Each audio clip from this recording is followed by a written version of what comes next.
Bharatiya Janata party ఒక నిశ్శబ్ద యుద్ధాన్ని ఫేస్ చేస్తుంది. ఎట్లాగంటే ఇదివరకు ఏ సోషల్ మీడియా అయితే భారతీయ జనతా పార్టీకి వెన్నుదన్నుగా నిలబడిందో, లేదా సోషల్ మీడియా ద్వారా భారతీయ జనతా పార్టీ ఐడియాలజీ జనంలోకి చాలా బలంగా వెళ్ళింది.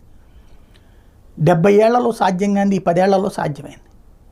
కానీ నిజం అనేటువంటిది నిప్పు, అంటుకుంటే అది ముప్పు.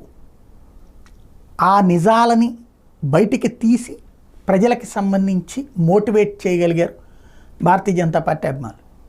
కానీ ఇప్పుడు కథ మారుతోంది. విద్వేషపూరిత అనను కానీ నిశ్శబ్దంగా అబద్ధాల ప్రచారం భారతీయ జనతా పార్టీ మీద రోజు ప్రొజెక్షన్ బిగిన్ చేశారు. ఇది ఎలా అంటే నిశ్శబ్దంగా దెబ్బ కొడుతున్నారు. ఫర్ ఎగ్జాంపుల్ మొన్న ఒక ప్రచారం ఏం తీసుకొచ్చారు, రైల్వేస్కి సంబంధించి రైలు టికెట్లు ఎవరన్నా